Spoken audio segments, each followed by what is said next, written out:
E é feito de tinta acrílica, né? É, orgânica. Tudo muito orgânico, muito natureza. E não pode tocar, tá? Don't touch, it's art.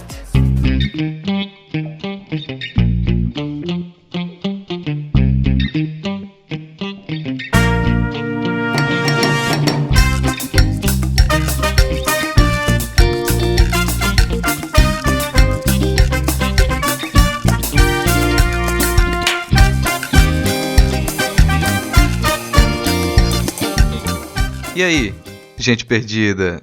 Eu sou Rodrigo Hipólito e nós estamos no Não Pode Tocar. Mais ou menos isso. É que nós estamos de férias e devemos voltar com a nossa terceira temporada somente depois do Carnaval. Enquanto isso, nós vamos lançar alguns episódios extras, não planejados, menorzinhos, uns minisódios, como este, que você começou a ouvir agora. Se você está aqui pela primeira vez, aproveita para ouvir as nossas temporadas anteriores.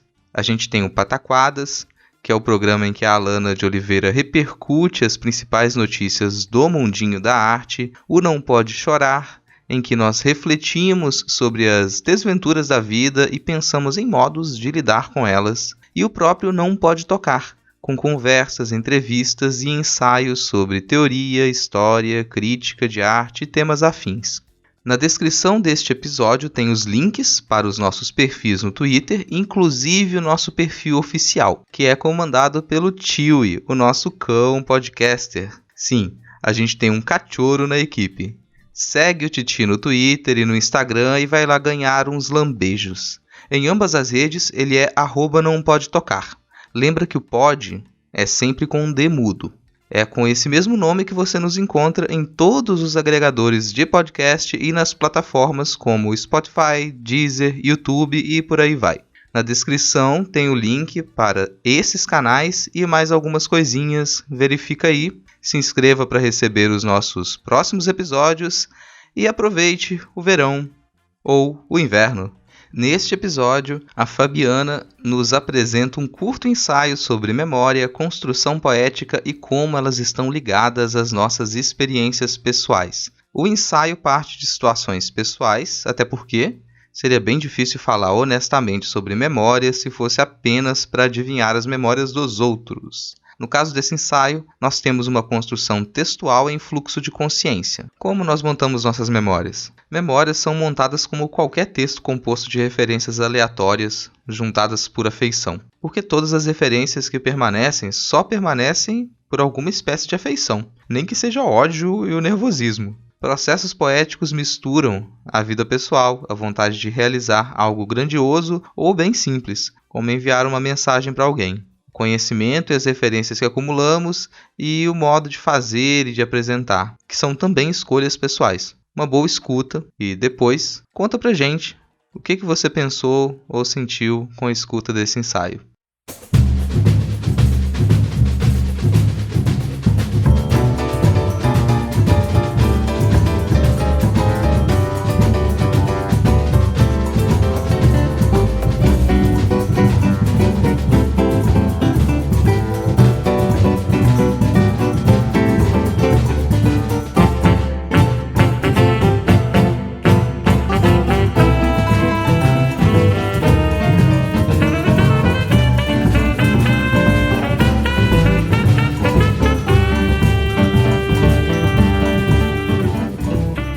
Eu estava na fila do supermercado e você num restaurante italiano, na Itália. Eu estava numa fila de banco e você numa trilha, em algum monte europeu. Eu a acompanhar a minha avó para o banho e você a me mandar fotos de sobremesas. Se eu continuar a lista, vai entender que não é uma narrativa de novelas clássicas com vingança e inveja, mas uma narrativa daquelas que se cria memórias. A escrita, ela tem nos aproximado e justamente por isso você escuta esse áudio. Talvez você sentisse falta da minha voz depois de tantas mensagens. Quando você grava seus passos e me envia, quando eu ouço os cascalhos, eu quase que me imagino tropeçando, xingando as pedras como xingo mentalmente pessoas enroladas no supermercado. Esse tipo de conexão precisa ser valorizado. Eu quis gravar então a minha voz, mas eu não queria dizer bobagens do dia a dia. Não poderia apenas dizer, será que hoje vai chover? Ou deveria ter ido comprar pão, mas eu tive preguiça. Que sentido teria uma mensagem assim tão desconexa? Então, eu selecionei um dos meus textos que sinto saudades. Os textos, eles também geram memórias e impressões não só para o leitor, mas também para o escritor. Aquele que escreve, ele pode esquecer dos seus textos e sentir falta deles. Eu sinto falta de alguns. Há uns anos que eu não volto a ler-me. Se era para gravar a minha voz e me enviar para você, que fosse algo mais significativo que uma lista de supermercado. Então, eu sigo com a leitura. Sangue Azul. Há dias em que as memórias nos acompanham como fantasmas. Você acorda pelo lado errado da cama, encontra pés já desconhecidos e não sabe quais são suas roupas, pois já não reconhece o próprio guarda-roupa. Na esquerda ou na direita? Quando foi que tudo tomou outra direção? E você segue, continua as tarefas como se não sentisse presenças fantasmáticas.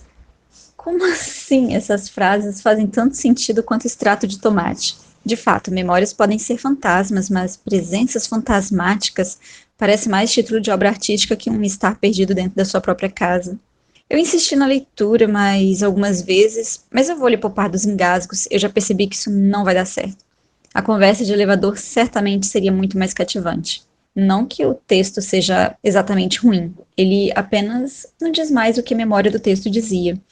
Sem um texto e com receio de encontrar um outro eu que eu já não sou, vai ser mais fácil ou eu escrever do zero ou fazer aquilo que eu mais gosto, quando eu não sei que caminho tomar.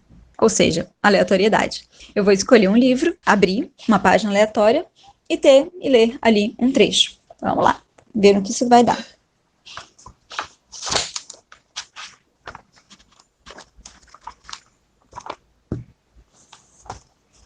Não sei por que Rick pensou que o coelho podia voar. Ele sabe que não pode. Sabe que eu não posso. Deve ter achado que alguma coisa o impedia de cair ou nunca o teria largado. Quando o pai de Rick chegou e lhe deu aquele coelho, eu já não tinha notícias dele por 3 anos. 3 anos ausente e de repente ele está na varanda da minha casa com um par de botas surradas, dizendo que tem um presente para o menino. Pus a mão na porta de tela entre nós e a mantive fechada. Eu não lavava o cabelo há dias. Eu disse a ele para voltar de onde tinha vindo. Ele pôs a gaiola no chão e pude ver uma coisa branca se mexendo de um lado para o outro. Me perguntei se ele ainda tinha as chaves da minha casa, que mandei fazer para ele. Eu não ia me irritar até que ele começasse a se afastar. E aí? Gritei nas costas dele. Como que estou? Bem, disse ele, mas ele nem ao menos se virou. Você parece bem.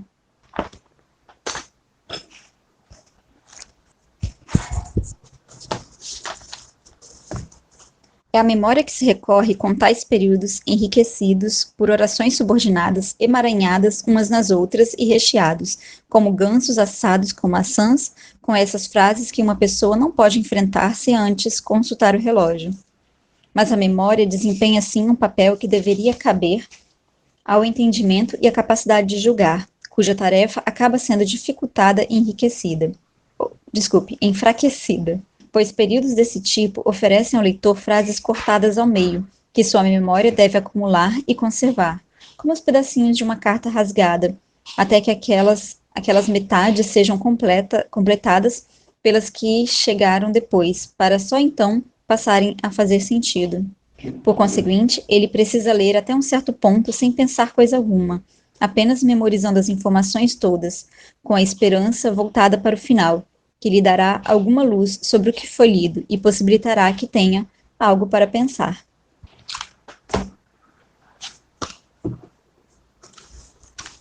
Nenhum objeto está numa relação constante com o prazer. Entretanto, para o escritor, esse objeto existe. Não é a linguagem, é a língua materna. O escritor é alguém que brinca com o corpo da mãe, para o glorificar, para o embelezar ou para o despedaçar, para o levar ao limite daquilo que do corpo pode ser reconhecido. Eu iria a ponto de desfrutar de uma desfiguração da língua, e a opinião pública soltaria grandes gritos, pois ela não quer que se desfigure a natureza.